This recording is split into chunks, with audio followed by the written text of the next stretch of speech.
Afternoon now to all of you. I'm delighted to come here once again to meet with the chief of the Bangladesh Election Commission.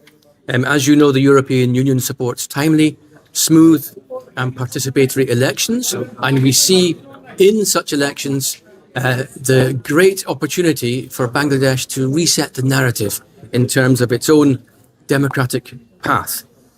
Just last weekend, I had the privilege of joining the chief of the Election Commission when he conducted a mock exercise to be sure that the Commission is ready for the holding of elections, which will combine not only the popular vote, but also, of course, the referendum on the July Charter. I was impressed by the level of advanced preparation of the Election Commission and the advanced consideration of the logistical challenges that holding an election and a referendum on the same day will imply. What I want to add is that the European Union recognises the commitment and the professionalism of the Bangladesh Election Commission and its capacity to run well-prepared elections.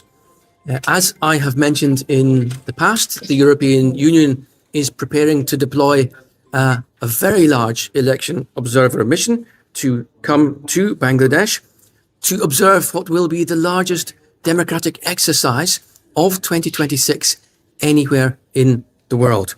This is a sign of our confidence in the election process and our support for elections in this wonderfully diverse country. Thank you very much. We see that the preparations are well in hand for these elections. There will inevitably be challenges. You have a huge country with a huge population, and it is the first time for many of your citizens to go to the polls for a number of reasons. So there is a job now of civic voter education that has to be completed. That will imply popular debate, it will imply the government, it will imply the Election Commission going and telling your ordinary voters what it means to take part in an election, and perhaps with a little bit more complexity, what the referendum means, what it implies, because that will be a very exciting moment for this country. But we see these preparations well in hand. We see that there is a very significant consideration of the logistical challenges, also of potential security challenges. And what we are discussing with all of the Bangladeshi stakeholders involved in this vote is how do you mitigate the risks and how do you ensure that the elections are smooth and participatory. That's what we want to see. Miller, you watch. What do you think? Which one is the biggest challenge of 30th election? I think I mentioned the challenge will be that you have a generation of citizens who did not take part in previous polls, either because they rejected the polls themselves because they knew they would not be free and fair, or they feared that the act of voting would be accompanied by violence. So you have a whole generation of individuals, and maybe more, who have never cast their vote. That will be a challenge because people need to understand what they're doing.